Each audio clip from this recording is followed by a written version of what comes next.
Здравейте, приятели! Аз съм Иво от Pump My Bike. Съжалявам малко за околния шум. Имам нови микрофони, които са безжични, ще е по-удобно. Имат и Noise Suppression. Да ми кажете дали работят добре, защото на същата марка и модел са, но ще са по-удобни. И така, поради големия интерес към Orbea Laufey правим едно клипче и да огледате сребристото, тъй като зелени се оказа, че няма да има повече от стария цвят, които бяха на разпродажба, но пък ще предлагаме сребристи и златисти, докато има още от наличните количества на по-ниски цени. Тук ще дойде сребристо L и чакаме следващата седмица, след 5 дни, златисто L и M, за да не ни се обажда да ни пита, нали, всеки човек в магазина. Това са очакваните количества. Така, да покажем сребристия цвят и след това ще кажа още няколко думи, като Митко ще ми асистира и ще зумва. Това е така наречения натурален алуминий на колелото. Припомням за Orbea Laufey, че това е боен твърдак, който побира 2.6-2.8 гуми. С 2.6 идва фабрично и идва с 140 мм ход на вилката. RockShox 35 Silver. По-високите класове идват на Marzocchi Bomber. Те са около малко под 1000 лева нагоре, но също може да ги доставим. И едно по 12 скоростна система, нали? 12, не 11, доколкото помня. 11, добре, да не подведа някой. Каплите са с проходни оси, съответно 110 на 15 отпреди, 12 на 148 отзади, поддържаме резервни уши. Това е боен твърдак, има си хубаво дроперче, това, което виждате е L размер, само L-ка има вече от този цвят. Цветът е доста изчистен и готин, въпреки че, нали, не е от съвременните жълти, бежеви и тем подобни. Мен ме кефи много и на Митко явно му харесва.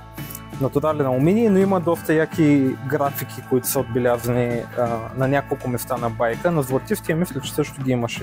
Тук са в кафяво, отпреди под триъгълника.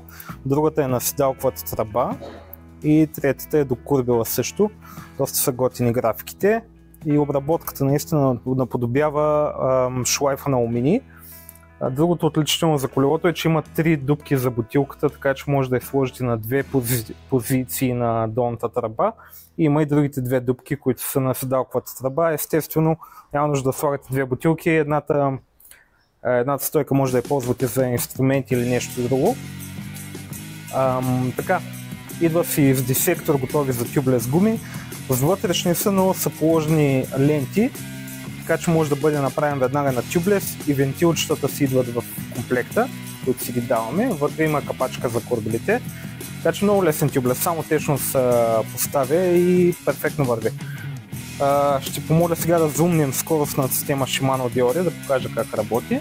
Припомням колелото, защото не всички помнят, нали, по-старите клипове.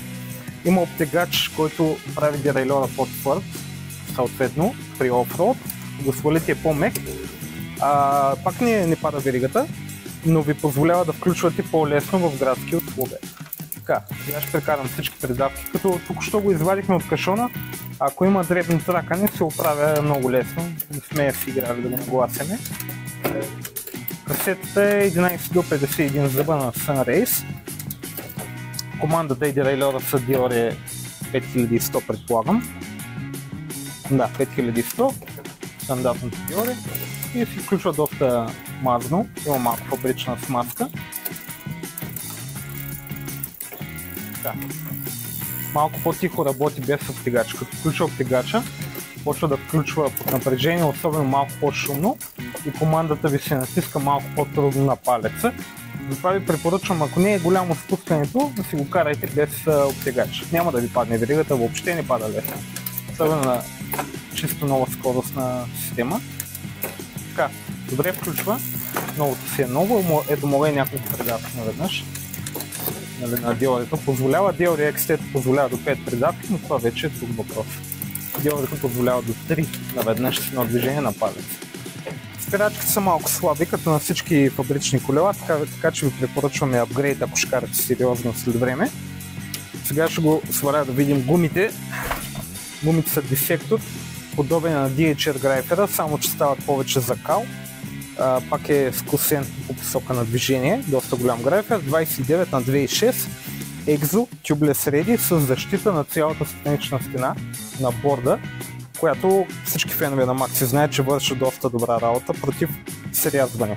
Има си вграден дропер с команда от корнилото, който ви позволява да си нагласите звъня служебния телефон, ама ние сме в почивка така ленче. Позволява ви да си нагласите височината на седалката докато карате, много лесно. Принципно се стои върху велосипеда, докато карате, натискате и може да си пускате и после да си я дигнете. Доста удобно. И последно да покажем вилката.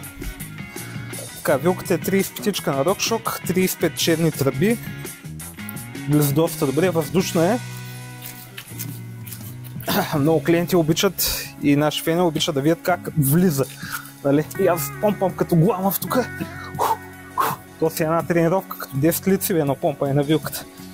Така, предната ос с ръчка, с гумирана част, не е с чистограм, което е по-удобният вариант, не ви трябва инструмент във вас, лесно се развива и вади. Имате си компресия до заключване, която е на насечени позиции. Ето това е наполовина заключена, малко втвърдява компресията. Вече на 6-та позиция трябва да заключи напълно, но трябва да се раздвижи маслото първо, тъй като е транспортирано в кашон. Обичайно заключва и остават 10 мм ход, което е за сигурност на вилката. Може да използвате и леко да я втвърдявате при нужда. Компресията доста по-мека е на отключено и отдолу има вратка за ребаунда, която трябва да е тук някъде, да, която също е на фиксирани позиции около 6 броя.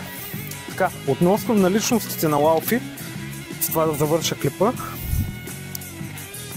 ще дойдат две жълти, мисля, че и Hixel може да си поръчва жълти. Ако нещо го продадем, тъй като тия колела стоят по 10-15 дена в магазина необичайно на тази цена, винаги може да си капарирате и за 20% плащане правите и до 10 работни дни, 14 календарни, идва директно от завода в Испания. Проверяваме наличности веднага. Така че ако нещо ви е страх, че няма да има бройки за вас, тъй като не изчерпане промото, което имаме, то си капарирайте и веднага, щом дойде, ви го пращаме или си го взимате от магазина. Като дори да го пращаме по еконт, пак го отваряме, нагласяме и втягаме всичко, скорости, спирачки, болтове, има много често хлави болтове, и тогава ви го пращаме по екон, докъдето искате, до който офис искате. Така че може да се възползвате докато още има. Като свършат промоционалните, вече почнем да предлагаме новите цветове за 2024 година, които ги имаме обявени в сайта и също ги доставяме по заявка. Това е от мен Иво от Pump My Bike. До следващия път.